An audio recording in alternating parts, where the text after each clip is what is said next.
Энэ удаад нэгээс илүү хувьсагчтай илэрхийллийн тухай авч үзнэ. Эхлээд энгийн илэрхийллийг буюу А дээр нэмэх нь Б илэрхийллийг авч үзье. А тоогоо 7-той тэнцүү, Б тоогоо 2-той тэнцүү үед илэрхийллийн утгыг олъё. Юунд түрүүнд та нар бичлэгээ зогсоогоод тунгаан бодож үзхийг хүсье. А тоогоо 7-оор орлуулна. Харин Б тооны оронд 2-ыг орлуулна. Тэгэхээр А тэнцүү 7, Б тэнцүү 2 болох бөгөөд илэрхийлэл нь 7 дээр нэмэх нь 2 болох юм. Хариу нь 9 гарна. Энэ утгуудыг орлуулахаар энэ хоёр тооны нийлбэр нь 9 гарч байна. Харин одоо арай хэцүү жишээ авч үзье.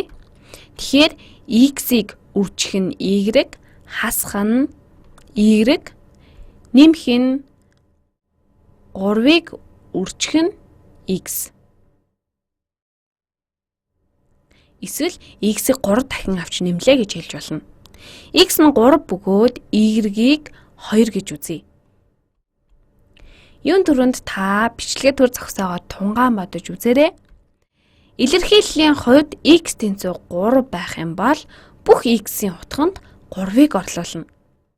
Харин бүх y-ийн хувьд 2-ыг орлуулна.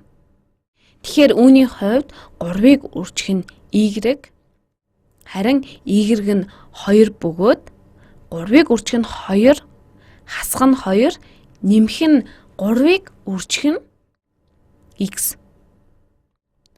Гэхдээ x-ийн хувьд x нь 3 юм. Иймд илэрхийллийн хариу нь хэд вэ? Иймд 3-ыг үржих нь 2 бол 6 юм. 3-ыг үржих нь 3 бол 9 юм. Илэрхийллийг хялбарчилбал 6-аас хасах нь 2 буюу 4 бөгөөд 9-ийг нэмбэл 13 болно. Иймд энэхүү илэрхийллийн хариу нь 13 юм а.